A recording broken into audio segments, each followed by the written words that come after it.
it's Bree Nakatani, and you're watching Wishpond's podcast interview video series. I have a question for you. Ever wonder about the struggles, strategies, and strides businesses take to become successful? Well, today I'm talking with Len Markidan, the Director of Marketing at Groove. Groove is a simple help desk software. Really simple. It's great. Len talks about how they got started, where they are now, and how their blog that chronicles their startup journey from $0 to $100,000 in monthly revenue is their #1 acquisition channel. So let's talk to Len and learn more about Groove. Tell me a little bit about how you got started with Groove.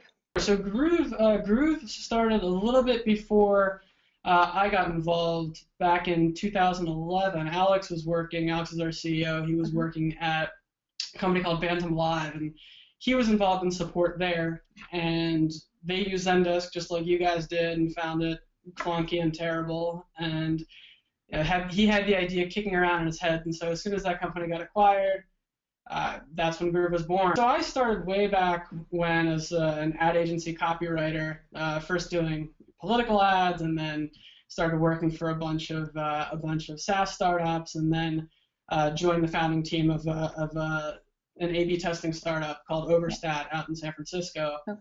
And it's kind of around the same time that Optimizely was coming on the scene, a visual website optimizer, and it was a competitor to that. And we went from no customers to a few thousand enterprise customers before it was acquired. And that's how I ended up getting involved with Groove.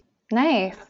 And you're heading the blog at Groove, which you were saying, we were talking earlier, is doing amazing. I've looked at the blog myself. It's beautiful. It's really easy to go through. It's a timeline and has the images, and you can just click on them and read the article. Yeah, it's definitely been a huge win for us. I mean, the blogs come from the posts themselves. They come from Alex, but we have. We spent a ton of time researching and drafting and editing and doing, imagery and all sorts of things for the post. We do a lot of engagement, a lot of outreach, a lot of guest blogging. It's really been, the success of the blog is really the only reason that we haven't had to or haven't really done any paid advertising. Right, nice, because it gets you the natural SEO, the natural traffic to your blog. Yeah, exactly. I mean, we do. So we send an email to every new customer that joins Groove, and the very first email they get from us is, "Thanks for joining Groove. Why'd you sign up? Just tell us in a couple sentences." And probably 50% or more of them will mention the blog. Interesting. Yeah, your blog is really well structured and really well laid out. How many iterations did you guys do before it became this? Did you run into trouble before? And yeah, it definitely hasn't always been this journey to 100K. We started with content probably over a year ago, definitely, maybe about 16 months ago, and we were kind of spinning our wheels a little bit. We were putting out content that didn't really help anybody. It was I mean, to be completely honest, it was kind of a half-assed effort. And we would, put up articles like top 5 Twitter customer support tips, and nobody would click on it, nobody would read it. It's totally uninteresting to anybody, and we should be ashamed of ourselves.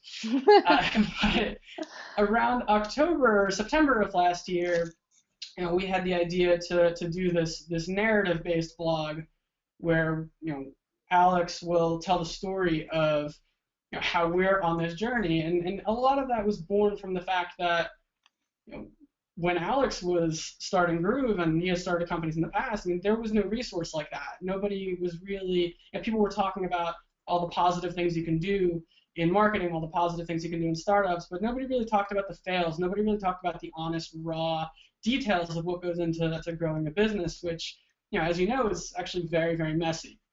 Yeah. And so we thought we'd dive into that and give people a real look at what startup growth is actually like. Yeah, I like that. I saw it's the startup journey, so you guys are very transparent with everyone that are coming to start with you guys, and you guys also have the customer support blog starting as well.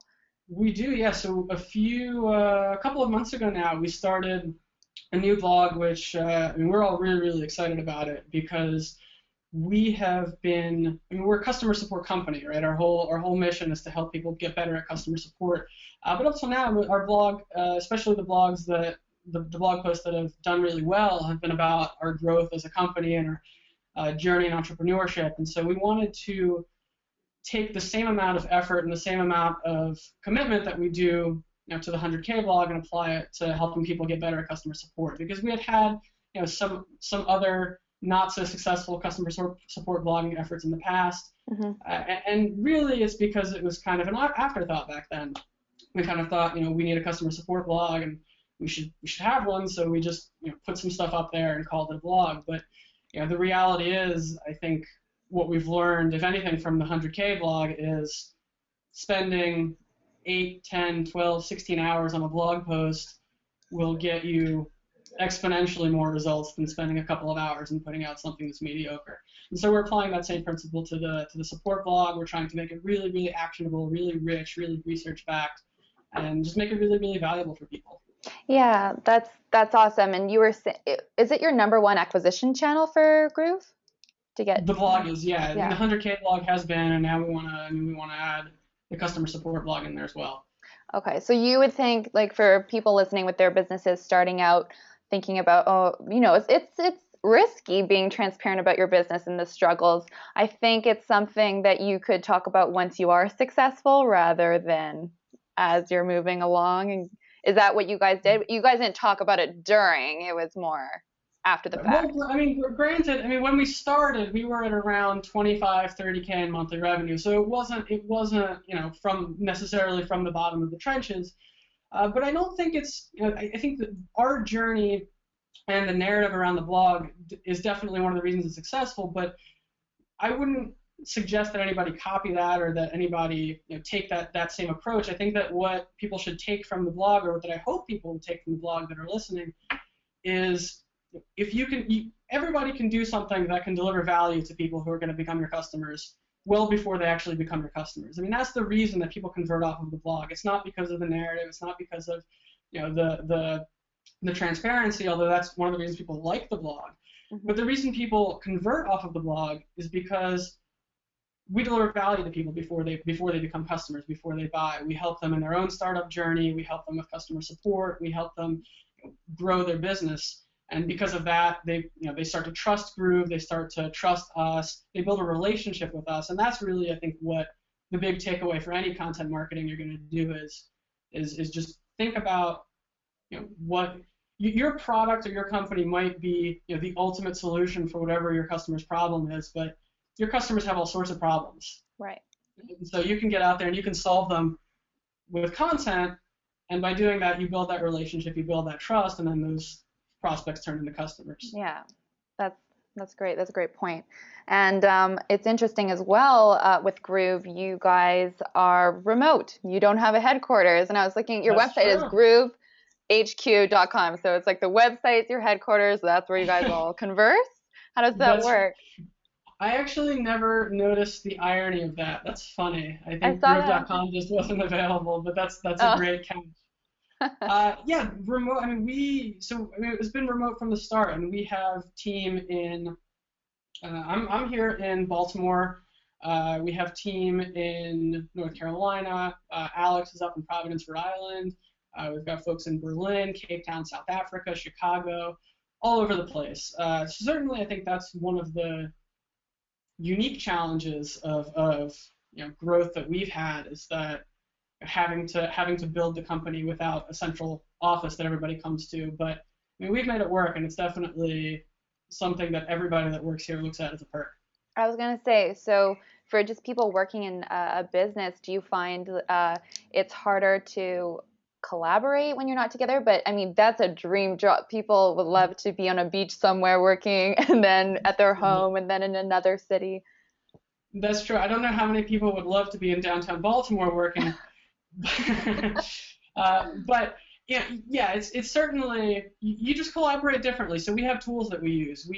Just like, we're doing a screen share now, we'll do the same thing with our team. We use things like Screen Hero, where we can, just basically tap somebody else on the shoulder and do a screen share with them.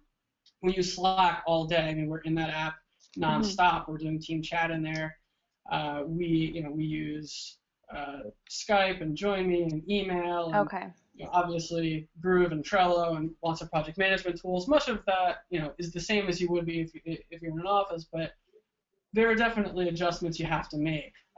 And I think the biggest one being time zone difference. I mean, we do our daily stand up in Slack every day. Everybody checks in, says what you're doing, and you'll get your good morning check in from Berlin at midnight. And that's certainly something you have to plan for when you're planning projects. Do you allot a certain amount of time each day that you work? Does everyone work at the same time, or is it you kind of do your own thing?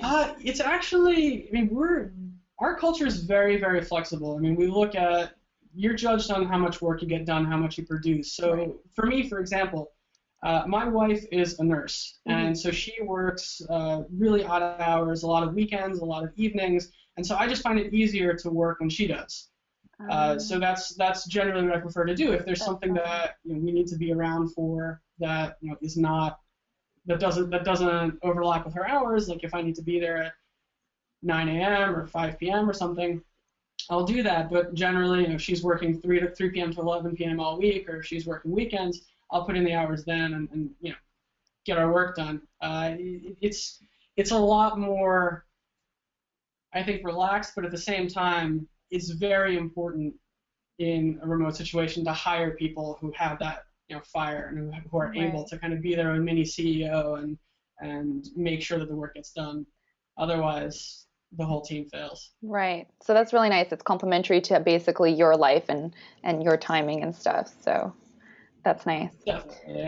And we've had employees we have employees with families and young kids, and that's definitely a challenge. I mean, when I worked in San Francisco, for example, you have a lot of incredible tech talent that's there, and you pay for it, right? But there's a lot of talent, and that's one of the benefits of being in a place like San Francisco. Right. When you're building a business outside of the Valley, outside of Boston, outside of New York or DC or Chicago, you don't really have these hubs of developers, designers, marketers, everybody that you need to put together a business. And so I think the remote thing was definitely a strategic move by Alex to make sure that he could get his hands on the talent that he wanted, even if it wasn't in Newport, Rhode Island. Yeah.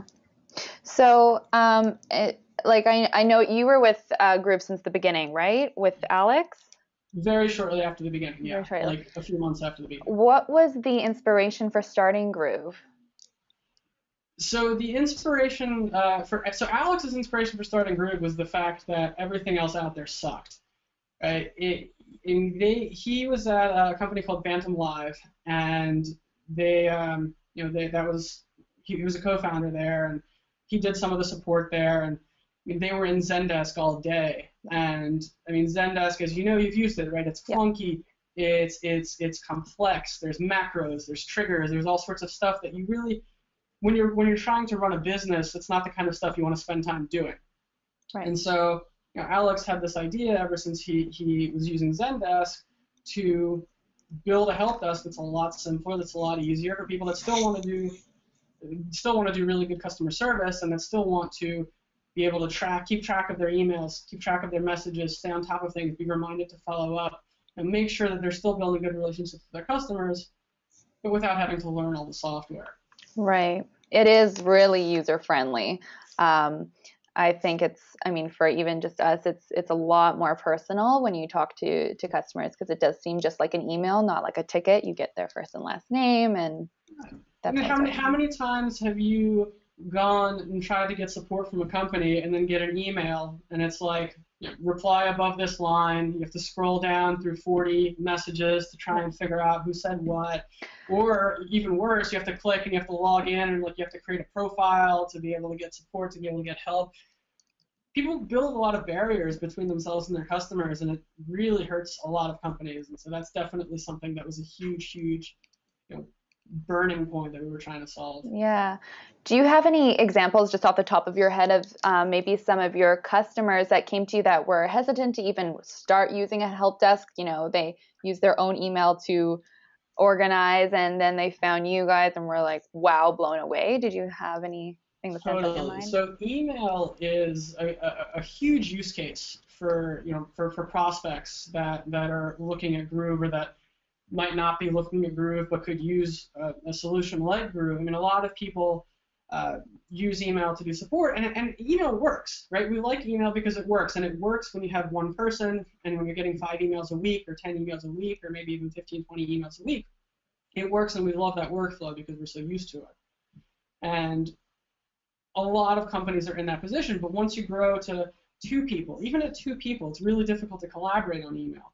Right? If I forward you an email and you forward back to me, and we forward it to the customer, and the customer sees all the notes that we tried to make to each other when we forwarded the email to each other, and it's just it gets lost, things slip through the cracks. You can't, it's very difficult to remind yourself to send follow-ups, right? Then you've got a third application in the mix where you've got to use your calendar, or you got to use another app like Boomerang. So email gets much, much, much more clunky and difficult to use the more users you have, the more employees you have. And so we've had companies come in. I mean, I actually just talked to a customer last week who they were getting 4 or 5 emails a week, and they didn't expect to need a solution at all when they first started using Groove, and they just saw our blog, and they were like, well, we'll give it a try. Why not? We don't really need it, but you're giving away free trial, so we'll give it a try. And within 3 days, they were like, there's no going back, because not only, I mean, it's not just email, right? You get a knowledge base, so that can be really useful when you have a lot of customers that are coming to your site. They need help. You want to offer help 24/7. You have a 1-person team, 2-person team. You're not always around to answer support requests. A knowledge base is really helpful. A support widget is really helpful to make it really easy for people to contact you. So email has a lot of limitations, and it doesn't have to be. I think what Zendesk has sort of trained the market to think is that you have to have either this really expensive piece of software, or you have to have this really complicated piece of software to be able to offer the kind of thing that comes into a help desk. And we're trying to show people that that's not true. Yeah, for sure. I agree with all of that, and I think it's like once you get to a certain amount of customers, then you should be thinking about moving to a help desk such as Groove. I mean, if you have a little bit, but it's all about growing your business, right? So once you get a bunch more, you can graduate to help desk. You want to make sure. I mean, you want to make sure that something, whatever you use, is going to grow with you, right? It's a lot more painful to switch from email to a help desk at 10 employees than it is at 2 employees. And so the earlier the better, but I mean, we have customers coming over who have been using Zendesk for years, or Desk.com for years, or they're just getting started from email. There's a lot of different use cases for it. Yeah. And how easy is it for someone to just get started with you guys if they know nothing about how to, integrate this? Is it, how easy is it for a small business? Yeah, so that's definitely something that was a huge challenge and a huge priority when Groove was getting built, is that most people who are doing support, especially small businesses, when you're starting 1 or 2 people, you're not a full-time support agent.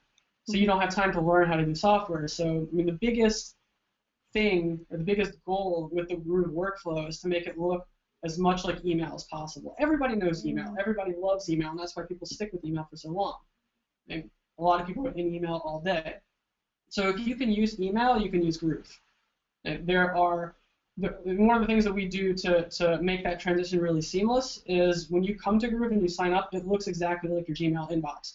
You can add things to it, but you have to go into our app store, into our add-on store, and then you can add in things like your support widget, your knowledge base. But we want you to get really, really comfortable with the product, and if you know how to do email, you'll be able to do that very, very quickly. Yeah, that's awesome. And what advice would you give someone that's hesitant to start? They're thinking, oh, this is going to be too much to take on, and it's a whole new program. Right, that's a great question. I think that the 2 biggest objections that people have are, number one, it's software, so it's really complex, right? Because we've been trained to think that enterprise software is really, really complicated, and that it takes a long time to learn. And number 2, we're not big enough for this to really be of value to us, or we don't have enough support emails. So the 2 things I would say, number one, I mean, really, there's zero risk to trying it, right? I mean, we give it away for free. The trial is free. You can get in, kick the tires. It will look exactly like your email inbox. And I mean, one of the things, we try to help people deliver good support, but we also try to deliver the best support in the industry ourselves. So if you sign up, we will reach out to you. We will hold your hand through setup if you need it. Most people don't. Most people don't need it, that is.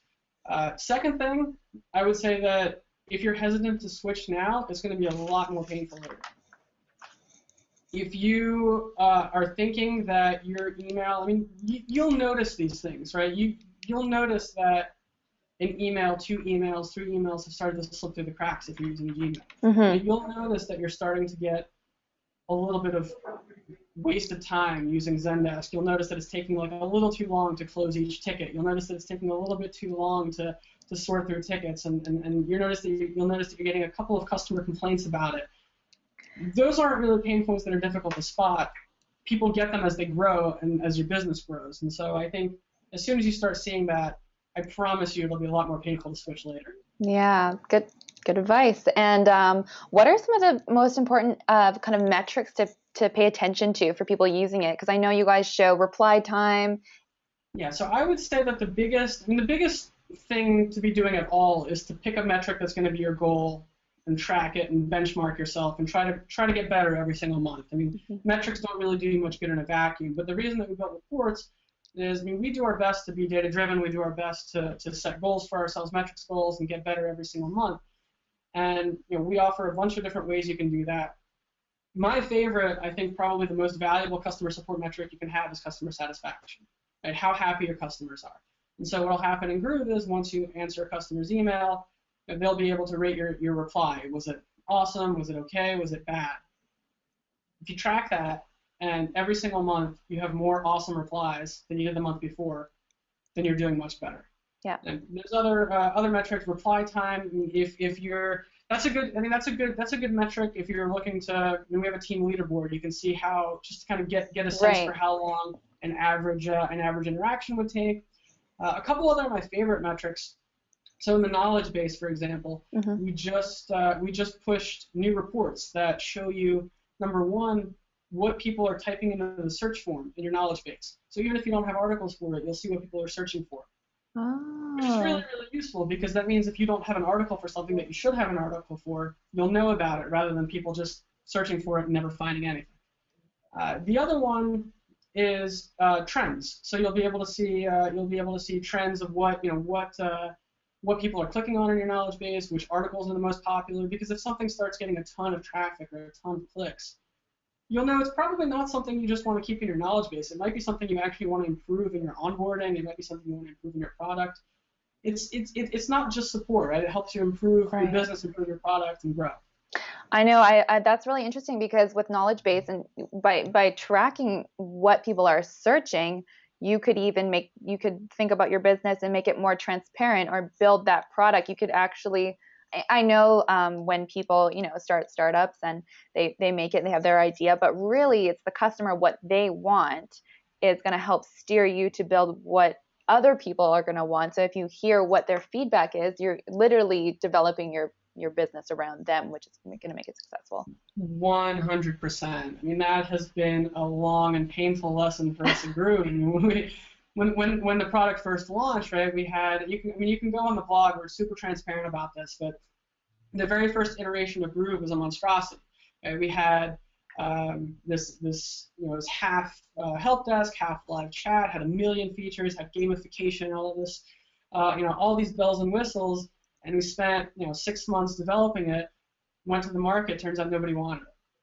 Yep. People were overwhelmed. That's a common story. Yeah, it's a very, very common story, and it's tragic that it keeps happening to startups that are coming out of the woodwork. But I'd rather people learn the lesson from us.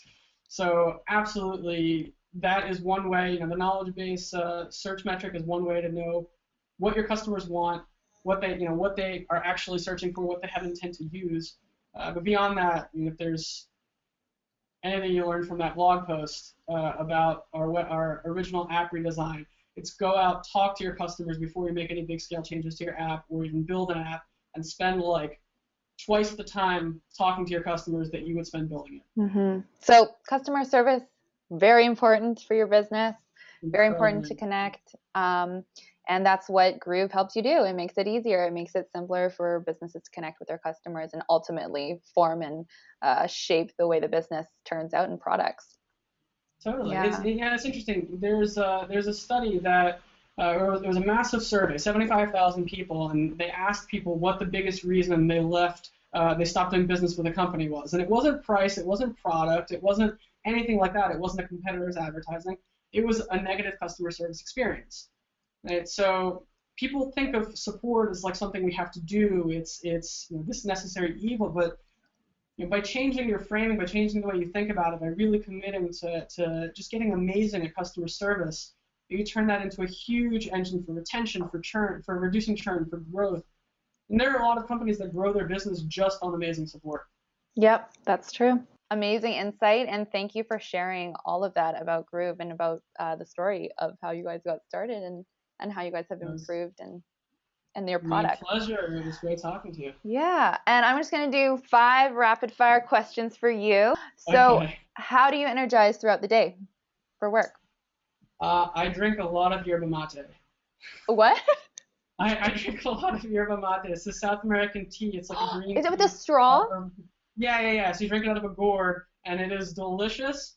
And I can't do too much coffee because I will go absolutely insane. But mate has like just the right amount of caffeine for me, and I sit here and I bounce up and down in my chair.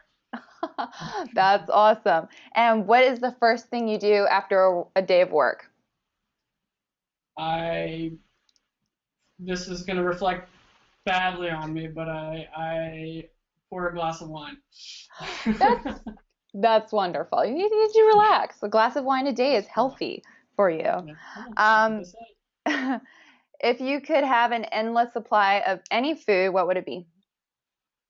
An endless supply of any food. You know what? Honestly, it would have to be something like kale, because if it were anything else, I would eat myself to death in like 3 days. Kale. You're a kale fan. If you gave me an endless supply, if you gave me an endless supply of Butterfingers, it would be gone in like 2 or 3 days, and I would be lying here dead. Got it. I have to go with the pragmatic choice. All right. And are you a morning or night person? I am a morning person. My productivity tapers off around like 3, 4 o'clock. So I usually get started around 6 o'clock. I wake up like a little before 5, get started around 6, and I make sure that any writing I have to do or any really intellectual stuff I have to do is done before noon, because after that it's pretty much administrative stuff, housekeeping and that sort of thing, because beyond that I'm pretty tapped out. And what's the best advice given to you in your position? The best advice given to me in my position. There was an author who wrote an article for the Harvard Business Review, and one of the early senior marketers that I worked with sent it to me. And it's a quote that a lot of people in marketing know and use and love, and it's something that I think about almost every single time we do any marketing exercise. And I think it's something that a lot of businesses can benefit from. So the quote is, and this was to a company, I think, who was selling drill bits. Selling what? Selling drill bits, so like drills for power tools. Yep. And the quote from the marketer is, "Nobody wants a 1/4-inch drill. They want a 1/4-inch hole." And the idea is that, as businesses, as startups, as product companies, we all think that people want our product. Nobody really cares about your product. They care about the solution to their problem. And if we start marketing that way, and if we start talking to our customers in a way where they understand that our product is not our product is the solution to their problems, and if we start listening to our customers and thinking about what their problems are and how they think about their problems and how they talk about their problems, we can go a long way towards being a lot more successful. Amazing. And I am going to end on that note. Thank you, Len, for being here with us today. I really appreciate it. And I'm really excited for everyone to hear this. Thank you so much, Brie. It was a pleasure. Thanks for watching our interview with Len. I hope you enjoyed, and we'll catch you next time. I have a question for you. I'm like looking at you.